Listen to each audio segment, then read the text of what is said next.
আমরা কি আহলে সুন্নাত ওয়াল জামাতের ভালো না? আমরা জানি আহলে সুন্নাত ওয়াল জামাতের টিকে থাকো। তো টিকে থাকতে চান, টিকে রাখতে চান আপনারা নীরবে হুজুরের ওয়াজ একটু শুনেন। হুজুরের ওয়াজ একটু শুনেন, শুনিয়া যান। ওয়াজ শুনে যদি আমি পালন না করি তাহলে ওয়াজ বন্ধ করবো না। আমার যদি বন্ধ করেন আমি আলেম না, হুজুর না বলে আমরা আগের বছর আপনি আমার খুব বেশি নাম করেন, শ্রদ্ধা করেন। আমার শ্রদ্ধা করেন মানে আমাকে আসতেই হবে ভাবে বাচ্চারা বলছেন আমাদের খুব পারে। আমরা 17 বছর ধরে কোথাও যেতে পারি না। এরপরে যদি আপনারা এই আন্দোলন করেন তাহলে কেমন হবে? 17 বছর 7 বছর ধরে যেতে পারি না, মাই খাতে যেতে পারি না। এখন আল্লাহ হুকুম, আল্লাহর সিদ্ধান্ত, আল্লাহ আমাদেরকে সুযোগ দিয়েছে মাইক দেওয়ার জন্য, কথা বলার জন্য, মানুষের খেদমত করার জন্য।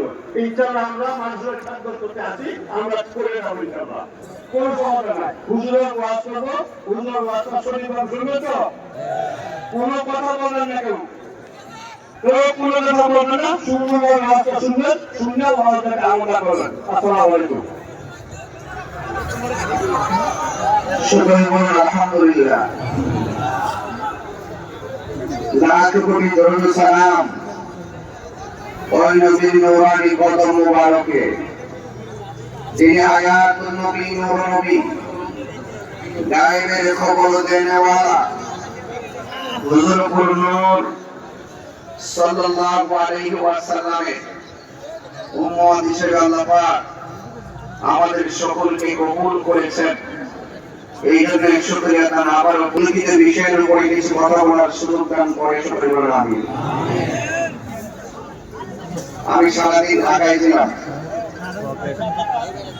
ঢাকায় প্রায় 1000 সুফিবাদের 3 মাসে একদিন মিটিং করেছি। ধরেন 1000 মাসে একদিন মিটিং মানে হলো প্রায় 20 লক্ষ লোকের প্রতিনিধিদেরকে নিয়ে মিটিং করেছি। মাশাআল্লাহ। তো এই মিটিং শেষ করে দৌড়াই আমি এখানে এসেছি। আমার শিডিউল ছিল মূলত দিনের বেলা। 4-5 দিন আগে বলছি মাগরিব করে মাইক করবো, রাত্রে 1টার পরে ফোন দিয়ে বলছি আসার পরে করবো। তো দিনের বেলা একটা প্রোগ্রাম, মাগরিবের পর মাগরিব থেকে আমার আসা।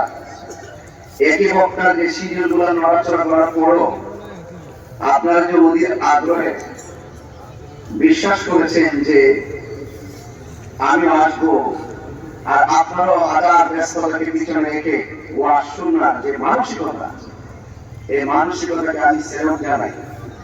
কারণ সুন্নিরা বারবার প্রমাণ করেছে সুন্নিরা বিরিয়ানি খাওয়ান না, সুন্নিরা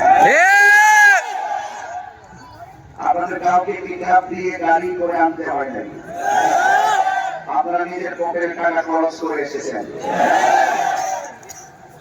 সুতরাং এই জন্য সুন্নিয়তকে যেমন নিঃস্বার্থে ভালোবাসে, সুন্নিরা আমার নবীজিকে জীবন দিয়ে ভালোবাসে। যেহেতু এসেছেন আমাদের শ্রদ্ধাভাজন সুদী ব্যক্তি জনাব মোহাম্মদ আব্দুল হক সাহেব, তিনি মাইক করে আপনাদেরকে বলেছেন যে আপনারা চুপ থাকবেন। উনি একজন বয়োজ্যেষ্ঠ মানুষ, ওনার কথাটা মূল্যায়ন দিবেন। হয়তো আজকে যারা এসেছেন, আমি মনে করি বড়রার মাহফিলের মধ্যে আজকে ইতিহাস হয়েছে। অনেকগুলো মানুষ দাঁড়িয়ে আছে, জায়গা নেই। রাস্তাঘাটে অনেক মানুষ, বাজারে অনেক মানুষ। এই আকর্ষণ তাহিরকে দেখার জন্য নয়, এটা মদিনাওয়ালার প্রেমের আকর্ষণ। সুন্নিরা লাল চক্ষুকে ভয় পায় না, সুন্নিদের চোখের মধ্যে আছে মদিনাওয়ালার প্রেমের সবুজ গম্বুজের দৃশ্য। এই জন্য আহলুস সুন্নাত ওয়াল জামাতের জন্য পাগল বিশ্ব। ঠিক কিনা বলেন? এই বিশ্ববাসীদেরকে আজকের জলমের দৃশ্য দেখার জন্য এই মিডিয়াগুলো দরকার আছে, মিডিয়াগুলো দরকার আছে। এই জন্য আপনাকে ফাঁকে ফাঁকে আমাকে দেখে, যেহেতু আমি নতুন কেউ না, বড়রাতে আসি প্রায় 12 বছর ধরে, অনেক বছর ধরে আসি। এরপরও ক্রাইসিস আর ক্লান্তি লগ্নে আপনারা জানেন যে একজনের ষড়যন্ত্র আমাদের আহলে সুন্নাত ওয়াল জামাতের বিরুদ্ধে চলছে। আমরা কোনো দলের দালালি করি না, আমরা মদিনাওয়ালার প্রেমের দালালি করি। যখন কেউ নবীকে ভালোবাসে তার পায়ের স্যান্ডেল গুলো জিব্বা দিয়ে পরিষ্কার করে দেয়। যখন কেউ নবীকে ভালোবাসে তখন আমরা তার পায়ের মধ্যে ঠোঁট লাগায় কদম বসি করি। যখন দেখি কেউ আমার নবীকে ভালোবাসে না আমরা তার ছায়ার মতো পাওয়া দেয় না। এইগুলো আমাদের বড় রাজনীতি। আমরা জানি দুনিয়া আখিরা বরবাদ না করো, दुनिया করে আখিরাতে বরবাদ করা যাবে না। किसी इंसान को खुश करने के लिए अल्लाह को नाराज ना करो। দুনিয়ার কোন মানুষকে খুশি করতে গিয়ে আল্লাহকে বেজার করা যাবে না। আল্লাহ যখন রাজি হয়ে যাবে সারা পৃথিবী আপনার হয়ে যাবে। এই দুনিয়ার পথ তুচ্ছ, এই দুনিয়ার ব্যাংক তুচ্ছ, এই দুনিয়ার টাকা পয়সা তুচ্ছ। সবচেয়ে বড় শ্রেষ্ঠ হলো যার অন্তরে মদিনাওয়ালার প্রেমের খনি আছে। কথা বলেন ঠিক কিনা? আল্লাহর হাবিব সাল্লাল্লাহু আলাইহি ওয়াসাল্লাম রাষ্ট্র গঠনে আল্লাহর হাবিব সাল্লাল্লাহু আলাইহি ওয়াসাল্লামের অবদান অত্যন্ত গুরুত্বপূর্ণ বিষয়। জানার নাম ঈমান নয়, মানার নাম ঈমান। ঠিক না? আল্লাহর হাবিব সাল্লাল্লাহু আলাইহি ওয়াসাল্লাম দরাদামে এসে মানুষদেরকে অন্ধকার থেকে আলোর পথে দেখিয়েছেন। ঠিক কিনা বলেন? আমার সামনে একটি কোরআন শরীফ আছে, আমার সামনে একটি কোরআন শরীফ আছে। এই কোরআনটা নাযিল হয়েছে আমার নবীজির উপরে। কত বছরে? সুদীর্ঘ 23 বছর। আবার একসাথে নাযিল হয় নাই, অবস্থার আলোকে প্রয়োজন ভেদে নাযিল হয়েছে, যখন যেটা প্রয়োজন। ঠিক কিনা বলেন? এই কোরআন কারীমের মধ্যে আল্লাহ রাব্বুল আলামিন বলেছেন, লাকাদ কানা লাকুম ফি রাসূলিল্লাহি উসওয়াতুন হাসানাহ। আপনি যদি ঘরকে সুন্দর করতে চান, রাষ্ট্র বাদ দেন না। যদি আপনি মনে করেন আমার ঘরটাই রাষ্ট্র, এই ঘরটাকে যে রাষ্ট্র মনে করে ঘরটা পরিচালনা, প্রত্যেকটা নাগরিক যদি তার ঘরটাকে রাসূলুল্লাহর আদর্শ দিয়ে শাসন করতে পারে, সারা বাংলাদেশ শাসন হয়ে যাবে। ঠিক। তবে easy to say but difficult to do, বলা সহজ করা অনেক কঠিন। আজকে মুখে মুখে অনেকে বলে আমি ঘুমাই তুলসী পাতা, কথা ঠিক কিনা? কিন্তু দেখা যায় হাকিকতে ভিতরের মধ্যে অনেক করে নিফাক বিল ইতিকাদ, মুনাফিকি লুকায়িত। আল্লাহর হাবিব সাল্লাল্লাহু আলাইহি ওয়াসাল্লামের মাটি রয়েছে আমাদের জন্য উত্তম আদর্শ। কারণ আল্লাহর হাবিব হলো আমাদের জন্য মডেল। নামাজ পড়বেন, কোরআন শরীফে খুঁজে কোথাও পাবেন না যে তুমি এমন করে রুকু করো, এমন করে সিজদা করো, এমন করে সালাম ফিরে, এমন করে নিয়ত করো। রাসূল বলছেন সাল্লু কামা রাআইতুমুনি উসাল্লি, তুমি এমন ভাবে নামাজ পড়ো যেমন ভাবে আমি নবী নামাজ পড়ি। সুবহানাল্লাহ। এইজন্য বলছি রাসূল হলো আমাদের জন্য মডেল। আর নবী পাকের মাঝে রয়েছে আমাদের জন্য চলার পথে উত্তম আদর্শ। এই জন্য আমার যুবক ভাইরা, আল্লাহ মানা নবী মানা নয়, নবী মানলেই আল্লাহ মানা হয়। কথা কি পরিষ্কার? ওয়াজ বাড়িতে নিয়ে যাবেন, কারণ আমার দেশকে সাজাতে হবে, আমাদের ব্যক্তি জীবনে সেই ওয়াজের প্রতিফলন ঘটাতে হবে। কারণ দেশকে ভালোবাসা ঈমানের অঙ্গ। ঠিক কিনা বলেন?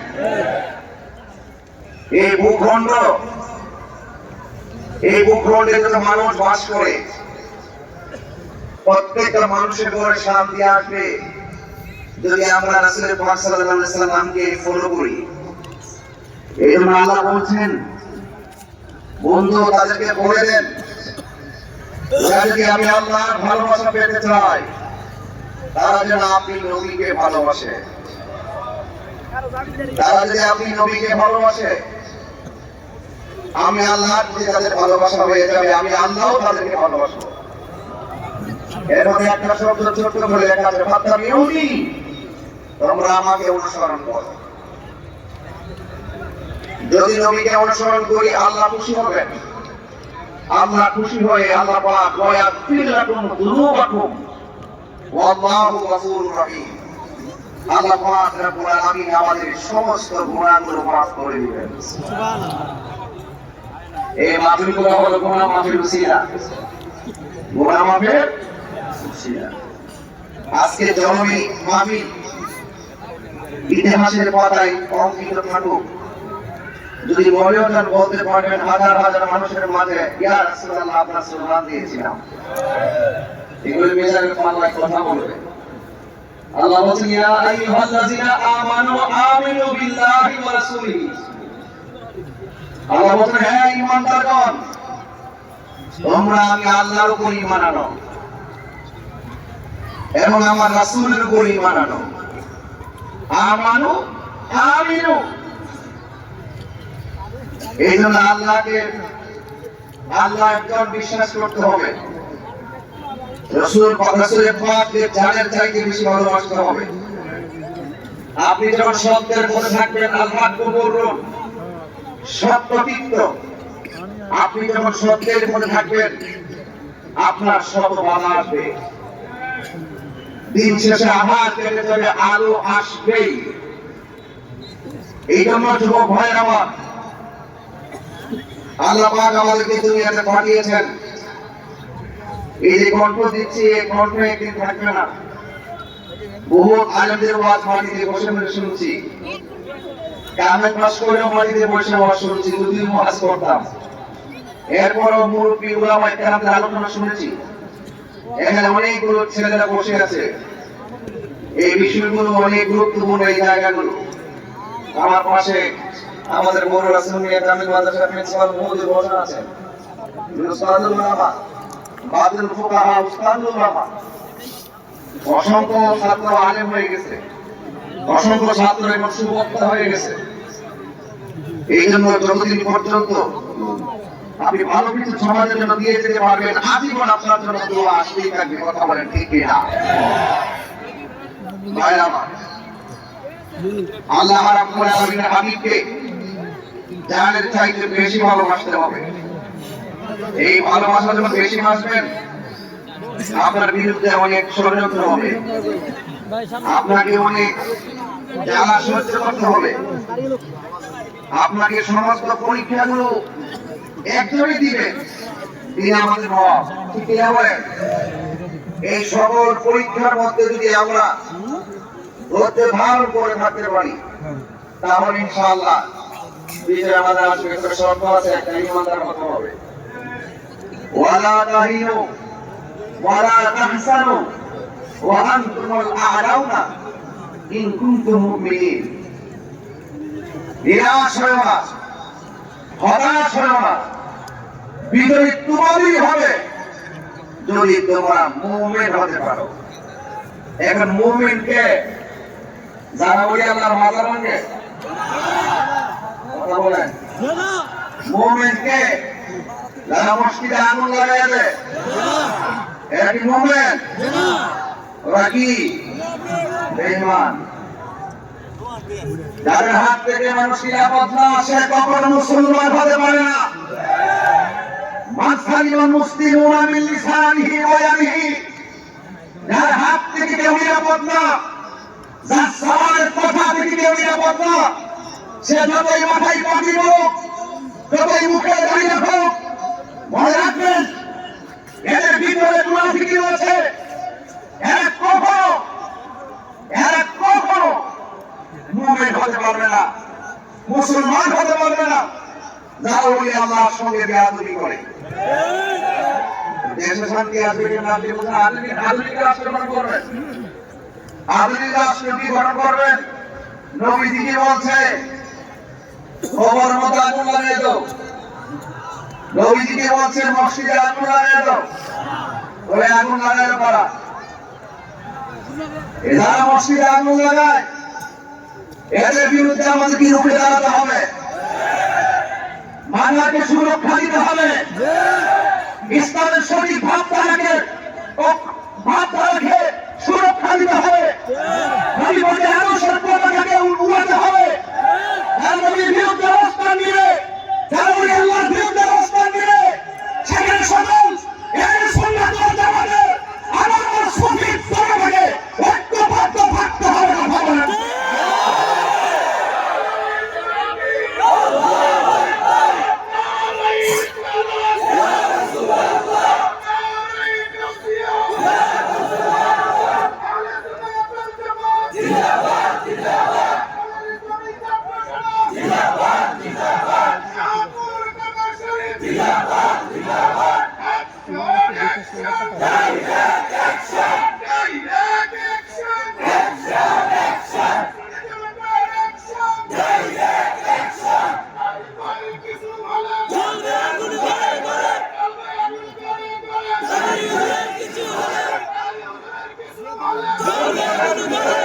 আমার ভাইরা, সুন্নিরা খানকায় বসে থাকে বলেই দুর্বল মনে করো না। সুন্নিরা ঘরে বসে ধ্যান করে বলেই দুর্বল মনে করো না। সুন্নিরা ঘরে বসে থাকে বলেই মনে করো না যে রাজপথ তোমাদের। যেমন সুন্নিরা যখন হাতে তসবিহ বালিশে রেখে আল্লাহ ওই মনকে সুরক্ষা দেওয়ার জন্য আল্লাহর হাবিবের জাত শান মন জাত এবং সিফতকে পরীক্ষার জন্য যখন মাঠে নেমে যাবে, অপশক্তি পালাইবার জায়গা পাবে না। ঘুমন্ত ছিলাম, জাগিয়ে দিয়েছ। মামলার ভয় দেখে তার দিকে লাভ নাই। তোমাদের উদ্দেশ্য জাতি জেনে গেছে। হুসাইনের গলা থেকে রক্ত ঝরিয়ে মনে করতে তোমাকে দিয়েছ না। ইসলাম জিন্দা হতে হয়, হক্কার হকি বাত কথা বলেন, ঠিক না? আগামী কাজ করবেন। এখন আমার সময় খুব অল্প। পরিষ্কার কথা বলবো, যদি দেশকে সুন্দর করে সাজাতে চান, হিন্দু মন্দিরে যাবে, তাকে সুরক্ষা দিতে হবে। মুসলমান মসজিদে যাবে, সেই মসজিদকে সুরক্ষা দিতে হবে। আল্লাহর মাজার জিয়ারত করা যাবে, করতে যাবে, সেই জায়গাকে সুরক্ষা দিতে হবে। যারা দেশকে অস্থিতিশীল করতে চাইবে, যারা আমাদের আহলে সুন্নাত ওয়াল জামাতের কার্যক্রমে ব্যাঘাত ঘটাবে এবং যারা আমাদের হককে ভাষণ করার জন্য ষড়যন্ত্র করবে, বললাম না আজকে 1000 পীর মাসের মিটিং করে আসছি। যারা কৃষ্ণ ক্রোধের প্রতিনিধি, আপনি কি বুঝেন না? সংক্ষেপে এই কথাটা বুঝেন না? এই কথাটা মাথায় রাখবেন। শুধু মাথায় দেখা যাবে নিউজ দেয়, কোনো খবর না কোথায় গেছে কি করছি। শুধু একটাই কথা, এই বাংলাদেশে যদি শান্তি আনতে চান, রাসূলুল্লাহর বিরুদ্ধে গিয়ে শান্তি আনা যাবে না। ওলি আল্লাহর বিরুদ্ধে গিয়ে শান্তি আনা যাবে না। ওলি আল্লাহর পক্ষে থাকতে হবে। যারাই মুখের মধ্যে কি মধু, অন্তরের মধ্যে বিষ। জাতি এখন জেনে গেছে। জাতি এখন জেনে গেছে আহলে সুন্নাত ওয়াল জামাতকে মাইনাস করে এই দেশে শান্তি আসতে পারে না। আহলে সুন্নাত ওয়াল জামাত বারবার প্রমাণ করেছে আমরা শান্তি প্রিয়। শান্তির ঘরে যারা দাবানল জ্বালাতে চায়, আমরা তাদের সাথে ইনশাআল্লাহ যে দাবি করি সেভাবে মোকাবেলা করবো ইনশাআল্লাহ। রাজি আছেন কিনা বলেন? আমরা সংঘাতে বিশ্বাসী নয়, মারামারিতে বিশ্বাসী নয়, অগ্নিসংযোগে বিশ্বাসী নয়। আমাদের অবস্থান বাতিল করাতে বাধ্য হবে। আল্লাহর হাবিব কাল মুবারকে থাপ্পড় মেরেছিলেন বিয়াদব, নাউজুবিল্লাহ বলেন। সাহাবায়ে কেরাম বলছেন, ইয়া রাসূলুল্লাহ, ইয়া রাসূলুল্লাহ, আমাদের সামনে আপনাকে থাপ্পড় দিয়েছে, হুজুর অনুমতি দেন, ওর কল্লা কেটে দেই। রাসূল বলছে, ধৈর্য ধারণ করো। কিছুক্ষণ পরে সাহাবী দাঁড়িয়ে দেখছেন আল্লাহর হাবিব তার কাছে গিয়েছেন, গিয়ে বলছেন, আপনি আমাকে থাপ্পড় দিয়েছেন, আপনার হাতে কি কোনো ব্যথা পেয়েছেন? এটাই রাসূলের আদর্শ, এটাই রাসূলের আদর্শ। আজকে আল্লামা শহীদুল ইসলাম ফারুকী রহমাতুল্লাহ আলাইহি ঘরের ভিতরকে হাত পা বেঁধে জবাই করেছে। যদি আমরা পাইতাম রাস্তায় ঘাটে গাড়ি ঘোড়া আগুন দিয়ে জ্বালিয়ে দিতে পারতাম। এই হত্যার বদলে রাস্তায় রক্তাক্ত করতে পারতাম। আমরা ক্ষমা করে দিয়েছি, তবে বিচার একদিন হবেই হবে। বিচার করবেন কে? আল্লাহ। রাসূলুল্লাহর আদর্শ যদি দেশকে সুন্দর করে সাজাতে চান, ধৈর্য, শুধু ধৈর্য রাখেন। আমি কি বলছি, বিজয় আসবেই। আজকে দেখতেছেন না ইসরায়েল ফিলিস্তিনকে কিভাবে মারতেছে। এমন এক সময় আসবে এই ফিলিস্তিন মুসলমানদের দল ইহুদিরা গাছের কুড়াই দিয়ে পালাবে। মুসলমানদের মধ্যে হয় বেদবে গেল কোথায়, আর বেদবে গেল কোথায়। গাছ তখন ডাক দিয়ে বলবে, মুসলমান এই বাচ্চা তো আমার আড়াই পড়াই দিচ্ছে। গাছে ডাক দিয়ে বলবে, বাচ্চা তো পড়াই দিচ্ছে, ধরে এনে শেষ করো। হ্যাঁ, ভিতরে আসবে কখন, যদি মুভমেন্ট কথা বলে, ঠিক না? স্বপ্ন কি মুভমেন্ট হতে হবে। মুনাফিক যেই ঘরে আছে, ঘর শেষ। মুনাফিক যেই বাজার আছে, বাজার শেষ। মুনাফিক যেই সমাজ আছে, সমাজ শেষ। মুনাফিক যেই রাষ্ট্রে আসবে, রাষ্ট্র শেষ। মুনাফিক মুক্ত বাংলাদেশ গঠন করতে হবে। সুন্নিরা মুনাফিক নয়, সুন্নিরা কি নয়, মুনাফিক নয়। এই জন্য আমার যুবক ভাইরা, এই বাংলাদেশটাকে যদি সুন্দর রাষ্ট্রে পরিণত করতে হয়, আল্লাহ রাব্বুল আলামিন কুরআনের মধ্যে দুইটা ধারা দিয়ে দিয়েছেন। এই ধারার একটা ধারা হলো মা আতাকুমুর রাসূলু ফাখুযুহু ওয়া মা নাহাকুম আনহু ফান্তাহু। সুবহানাল্লাহ। আল্লাহ রাব্বুল আলামিন বলেন, মানব জাতি হেদায়েতের জন্য আমি আল্লাহ কুরআন শরীফের মধ্যে কিছু কল্যাণকর বিষয় পেতে দিয়েছি। এই কল্যাণকর বিষয়গুলোতে জাতি আঁকড়ে ধরবে। এই কল্যাণকর বিষয়গুলোতে জাতি তার নিজের জীবনে, ব্যক্তিগত জীবনে বাস্তবায়ন করবে। এই ব্যক্তি জীবন ধন্য, এই ব্যক্তিগত সমাজ ধন্য, এই মানুষের রাষ্ট্র ধন্য। আর এই কোরআনের মধ্যে আরেকটা ধারা দিয়ে দিয়েছি। ওই ধারাটা হলো কল্যাণকর। ওই মন্দের চর্চা যারা করবে, মন্দরা যারা আঁকড়ে ধরবে, এরা সবাই গুমরা হয়ে যাবে, পথভ্রষ্ট হয়ে যাবে। এই জন্য কল্যাণকর যা আছে সব গ্রহণ করা লাগবে, অকল্যাণকর থেকে আমাদের দূরে থাকা লাগবে। হ্যাঁ আমার যুবক ভাইয়েরা, আল্লাহ রাব্বুল আলামিন কোরআনের আরেক জায়গায় বলেছেন, ইয়া আইয়ুহাল্লাযীনা আমানু দুখুলু ফিস-সিলমি কাফা। আল্লাহু আকবার। হ্যাঁ ঈমানদারগণ, তোমরা ইসলামের মধ্যে প্রবেশ করো পরিপূর্ণভাবে। একমাত্র রাষ্ট্র গঠন করতে গেলে ওই দেশটা উন্নত হয়ে যাবে। এই জন্য আমার ভাইয়ের কাছে দেশ নিরাপদ, কোন শত্রুর কাছে দেশ নিরাপদ হতে পারে না। যেই ঘরের মধ্যে সুদ চলে, এই ঘরের মধ্যে শান্তি নাই। যেই সমাজের মধ্যে সুদ চলে, ওই সমাজে শান্তি নাই। যেই দেশের মধ্যে সুদ চলে, সেই দেশের মধ্যে শান্তি নাই।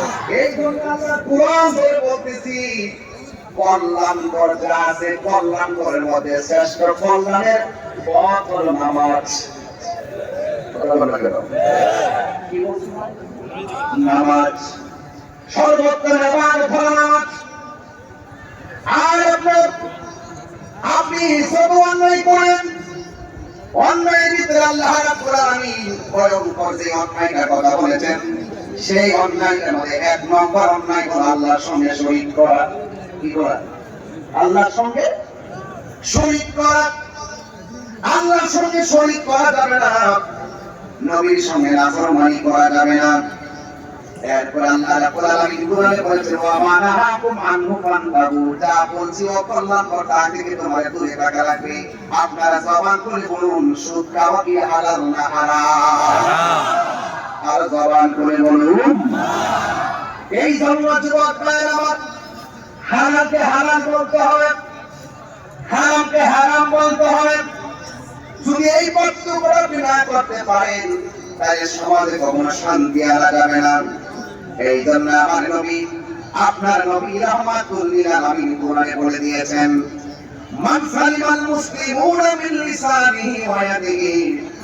যেই মানুষের হাতের দ্বারা নিরাপদ না, যেই মানুষের জবানের কথার দ্বারা কেউ নিরাপদ না, সে কোনদিন মুসলমান হতে পারবে না। যুবক ভাইয়ের আমার, আল্লাহ হাবিব যখন দুনিয়ার জমিনে তাশরীফ এনেছেন, আনার পরে আমার নবী আল্লাহ আল্লাহ জিকির করেছেন, কাউকে শোনান নাই। নীরবে নীরবে খানকায় বসে বসে, পাহাড়ে গুহায় বসে বসে আমার নবী ধ্যান করছেন, কাউকে শেয়ার করায় না। কারণ আল্লাহ রাব্বুল আলামিনের অনুমতি ছাড়া আমার নবী কোনো কাজ করে না। ওয়ামা ইয়ানতিকু আনিল হাওয়া ইন হুয়া ইল্লা ওয়াহিয়ুন ইউহা। আল্লাহর কথা ছাড়া আমার নবী কোনো কথা বলে না। কারণ নবীর কথাই হাকিকতে একজনের কথা। জবানটা খুলে বলুন তিনি কে? আমার নবী, আপনার নবী। এমন একটা সময় এসেছেন, দেখেন সংখ্যা, মুসলমানদের সংখ্যা মাত্র 40। কত? কথা বলেন না। 40 থেকে 40,000, 40,000 থেকে 40,000, 40,000 থেকে 40 লাখ, 40 লাখ থেকে 40 কোটি। ওই ইসলামের সারা বিশ্বে কথা বলেন ঠিক কিনা? এটা কিভাবে পসিবল? এটা কিভাবে সম্ভব হয়েছে? যার উপরের মাধ্যমে শুধু আচরণের কারণে। বহুত কাফেরদের সাথে রাসূল গিয়েছেন, মারার জন্য গিয়েছেন রাসূলকে। কাফেররা মারতে গেছে, আল্লাহর হাবিবের ব্যবহার শুনে তারা কালিমা পড়ে মুসলমান হয়ে গেছে। সুবহানাল্লাহ। তাহলে আপনার ব্যবহার ঠিক করতে হবে না, আপনার জবানকে হেফাজত করতে হবে। সংখ্যায় মাত্র 40 জন। এই 40 জনের ভিতরে একজন লোক আছে বড় সাহসী, যার নাম হলো সিদ্দিক আকবর। দেখছেন কি আল্লাহর হাবিবের রওজা মুবারকের পাশে, যার রওজা মুবারক এই রাসূল পাকের রওজা মুবারকের পাশে থাকতে চায়, তিনি কোনো লবিং করেন নাই, তিনি কোনো টাকা ইনভেস্ট করেন নাই, তিনি অন্য কোনো শক্তি প্রয়োগ করেন নাই। তিনি এমন রাসূল পাকের সহচর বন্ধু। কোরআন ভিতরে যার কথা আল্লাহ উল্লেখ করেছেন, দুই সাথীর এক সাথী। বলেন সুবহানাল্লাহ। দুই সাথীর এক সাথী, রাসূল একজন, সাথে আরেকজন, অন্য কেউ না, তিনি আবু বকর। যখন মাত্র সংখ্যায় 40 জন, ওই মুহূর্তে খুব ক্রাইসিস, ইসলামের কথা বলা যায় না, আল্লাহ জিকির করা যায় না। এর মধ্যে একজন সাহাবী, তার নাম হযরত সিদ্দিক আকবর। তিনি ডাক দিয়ে বলেন, ইয়া রাসূলুল্লাহ, মন চাইতেছে প্রাণ খুইলা মালিকের জিকির করি, প্রাণ খুইলা মালিকের ডাকি। আমার নবী বলেন, আবু বকর, সময়টা বড় ডেঞ্জারাস। ডানে কাফের, বামে কাফের, সামনে কাফের। অথচ এমন সংখ্যা কম হওয়ার পরেও, চতুর্দিকে কাফের হওয়ার পরেও, কাফেরদের যত আমানত সব কিছুই আমার নবীর কাছে জমা রাখতেন। কারণ তারা নবীকে এমন বিশ্বাস করতেন, কাফেররা পর্যন্ত জবান দিয়ে আল আমিন বলতে বাধ্য হয়েছে। এটা কিসের কারণে? ব্যবহারের কারণে। সিদ্দিক আকবরকে নবী ডাক দিয়ে, আবু বকর, এখন এই সময়টা বড় কঠিন। আবু বকর সিদ্দিক রাদিয়াল্লাহু তাআলা বলেন, ইয়া রাসূলুল্লাহ, মন তো মানে না। আমার নবী ডাক দিয়ে বলে, আবু বকর, তুমি যে কথা করতে যাচ্ছ চতুর্দিক দিয়ে তো কাফের। আমার নবী বলে, আবু বকর সিদ্দিক রাদিয়াল্লাহু তাআলা বলেন, ইয়া রাসূলুল্লাহ, আমার মন চায়। আমার নবী 40 জনকে ডাকলেন। 40 জনকে যখন এলান করে দিলেন, ঠিক ওই মুহূর্তে কাফেরদের কানের মধ্যে খবরটা চলে গেছে। কাফেরদের খবরটা কানে যখন খবরটা চলে গেল, কাফেররা মনে মনে ভাবলেন, না জানি নবী 40 জন নিয়ে কি মিটিংটা করে। আল্লাহর হাবিব 40 জনকে নিয়ে মিটিং বসলেন, আর কাফেররা সত্য বসে চতুর্দিকে দাঁড়ায় রয়েছে, আর হাতের মধ্যে পাথর নিয়ে রাখছে। যদি কোনো সিদ্ধান্ত কাফেরদের বিরুদ্ধে যায়, এখানে অ্যাটাক করবে। কিন্তু আমার নবী, আপনার নবী মজলিসের মধ্যে ডাক দিয়ে বলে, আবু বকর, তোমরা যারা এখানে এসেছো, যদি হকের জন্য, দ্বীনের জন্য, ইসলামকে প্রচার করার জন্য যদি জীবন দেওয়ার প্রশ্ন আসে, তাহলে তোমাদের 40 জনের মধ্যে কে জীবন দিবে? আমি যদি বলি এই মুহূর্তে বড়ুয়াতে কেউ যদি নবীরে গালি দেয় তার বিরুদ্ধে জিহাদ ঘোষণা করলে কে কে মরতে রাজি আছেন হাত তুলে দেখা আমরা সকল হবে না হাত নামান ওই সময়টা এত সহজ ছিল না আজকে যে জনে হাত তুলেছেন তার কথা বলছি একজন হাত তুলছেন কয়েক হাজার আর ওই সময় হাত তুলছে একজন চতুর পাশে থাকে ওই হাত তোলার এই হাত তোলা এক না এই জন্য প্রায় নাবির বলি না জন্ম আমার নবীর যুগে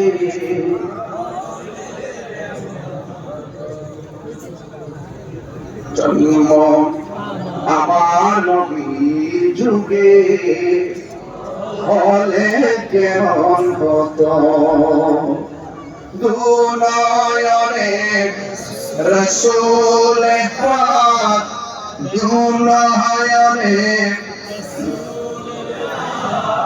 দেখিলে জন্ম আমার নবীর যুগে আসত দেশে হযরতে বিলালের মধুর জান সেই